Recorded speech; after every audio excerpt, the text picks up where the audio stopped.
ng Dollarama. Suki na kami ng Dollarama sa mga toys na ganyan. Our favorite store. Oo nga. So yun, today is holiday nga. It's Heritage Day. And pupunta kami sa South Glenmore Park.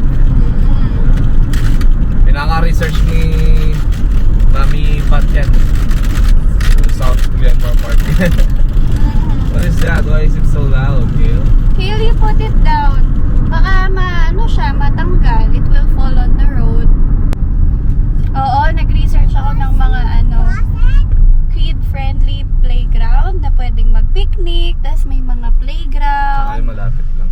Tapos malapit lang. Kasi nga, kakagaling lang sa Ubo at Sipon ni Kale.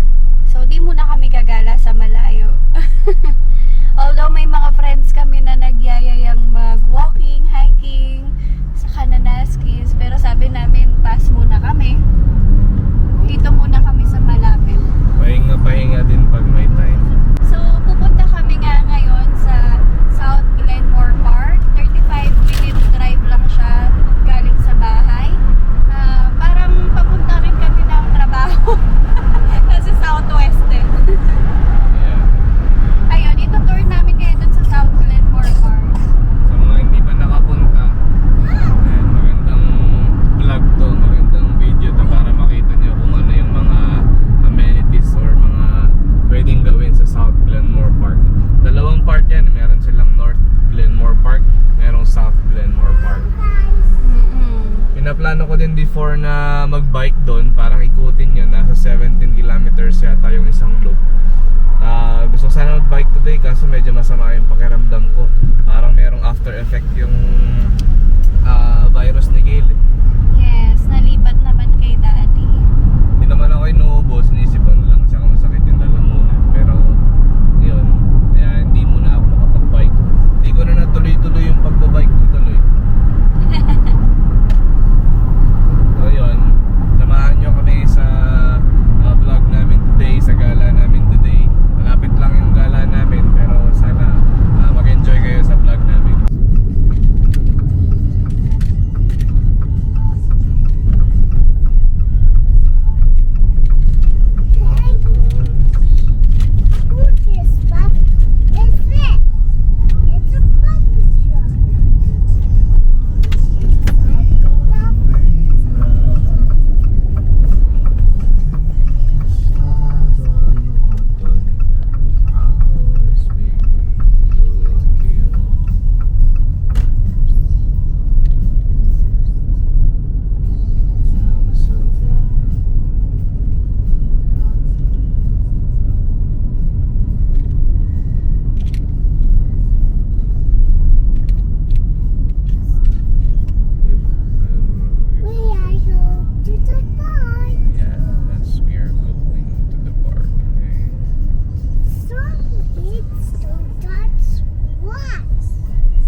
Pips, nandito na kami sa South Glenmore Park. And meron pala siyang lake na katabi. Tapos may mga yate ba ang tawag or ship lang? Ano yan? Yate siguro? Yate. Tapos merong mga nagkakayak. Oh, may yate? Hindi ko nakita. Yung mga maliliit lang.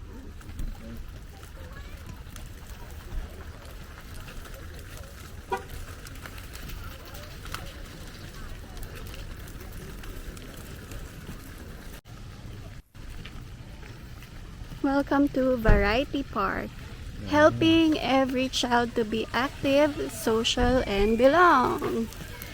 Ayan, peeps! Ang ganda nga, may water park dito. And open siya sa public. Walang entrance fee.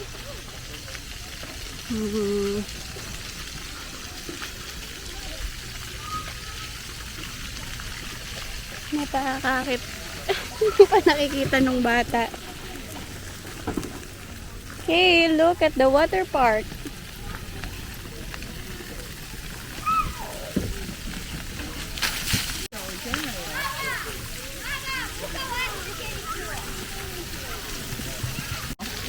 There's a playground. Just walk on those. Oh, but here, come take out your skirt and your shirt. Ayan, meron silang mga picnic chairs and tables. Meron din kaming dalang picnic mat at pwede ring yun, maglatag doon under the tree. Hi Pips, nandito na nga kami sa Heritage Park. Dito sa part ng Variety Park, merong dry playground, meron ding water playground. So si Kale, ayaw niya muna daw sa water playground. Siguro dahil kakarating lang. At saka nakita niya yung playground dito, malaki-laki din. So papakita ko sa inyo. Kasama niya si daddy niya. Naglalaro sila doon. Wow! It's a ship, Kale. Will you drive the ship? Let's drive the ship. Hey, look. How about you? Oh, why did you go down from the ship?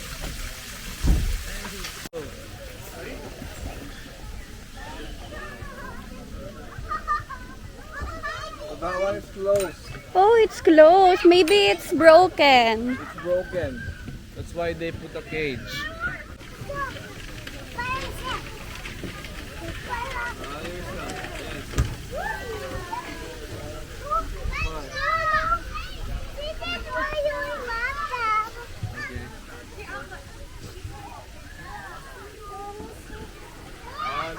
Woohoo! Nakamaong si daddy eh. Nakamaong. Woohoo!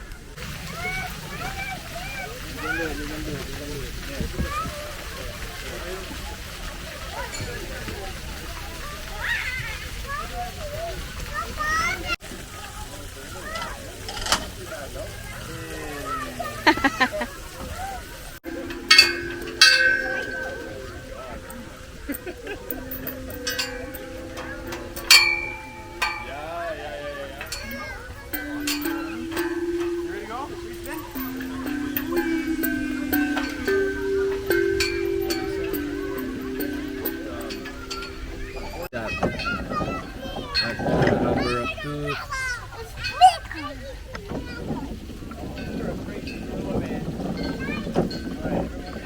Mag-uumpisa mag-request. You guys are silly. You stay in the cages. I'm gonna put you guys back in the zoo. Get back in the cage. Wow, daddy is on top. You ladies are wild.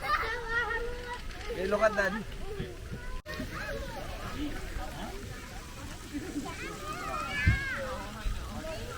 Go, go, go, whoa, whoa.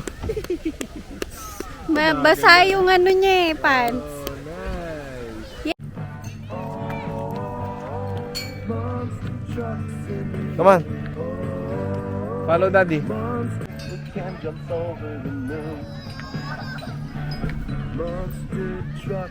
Oh mga peeps, kakain na kami. Nagbaon kami ng food namin, adobo, tapos fruits, tapos what is that, Kale?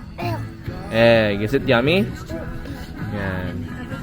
Habang dito kami sa tabi ng playground. Yan, medyo madami ring mga bata at saka nagpi-picnic din. Buti may dala kaming picnic mat. Meron naman mga table pero mainit doon kasi. Mas okay dito sa lilim ng puno. Maganda nga yung weather eh. Ayan. Maganda yung weather pa. Sabi sa Weather Network uulan ng mga bandang 2 or 3 p.m. Pero kung titignan mo yung sky ngayon, sobrang blue pa. So, dito nga sa Calgary, no, ngayon maaraw, tapos mamaya hindi mo expect na uulan pala. Yan. So, napaka-peaceful dito sa lugar na to, no. At masarap maglaro, masarap magpainit, dahil na mainit yung weather ngayon, around 20 degrees. Yan. So, kain tayo mga peeps. It's okay. Where do you want to play? It's okay. There. It's okay. Let's get wet. Come on. Come on. Let's go here. Yeah. That's okay. You can play there. You wanna get some water? How about let's go to the other side? Yeah. Are you cold? Are you feeling cold? Ito mga peeps, naglalaro kami ngayon ni Kale sa splash park. Yan. Kala niya nasa beach siya eh. Yan. Ang maganda dito mga peeps, tignan niyo yung lugar. Merong ganun doon. Merong dito kami sa Variety Park. Yan. Hi peeps! Ito, pauwi na kami.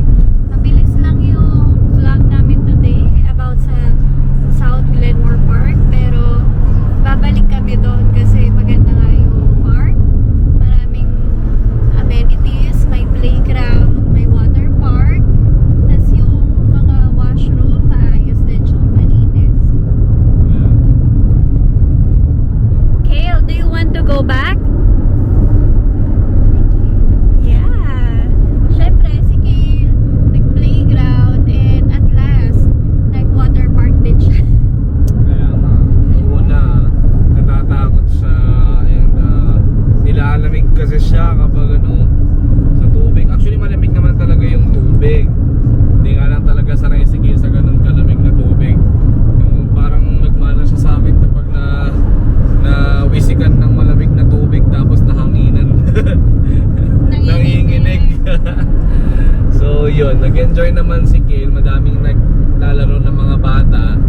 At yun, syempre ang pinaka-plus talaga doon yung washroom. Merong flush, tsaka merong hugasan ng kamay, may hand dryer. Syempre wala lang talagang bidet dito. Oo. Pero okay siya kasi usually sa mga park na napuntahan namin, yung tinatawag ng friends namin Anaconda kasi nga wala, ano lang siya, parang butas lang. Butas lang. Tapos lumulutang yung tae. Sorry. Okay. So, lumulutang yung mga hindi ka nais-nais na mga bagay sa baba. Oo. Sabi ko nga kay Kale, ba't kasi tinitingnan niya? Eh kaso, syempre yung mga lalaki pag umiihi, nakaharap talaga dun sa inidoro. Hindi talaga nila maiwasang tingnan kasi curious din. Tingin ka lang naman sa babae. Oo. Eh ako, tinatakpan ko yung mata ko. Nakapikit ako kapag nagwiwiwi kasi nga ayoko makita. Pero itong dito sa Glenmore Park, okay yung washroom nila. Yeah. And masaya kasi ang daming family, ang daming kids. So nakaka-relax siya actually. Ako na-relax kasi hindi naman ako yung naghahabol kay Kale. How about you, Daddy? Hindi naman ako napagod. Saka pinapabayaan ko lang naman si Kale. Hindi kumada pa siya o masaktan siya, okay lang. Para matuto siya. Mas lumakas siya. Lumakas ang resistance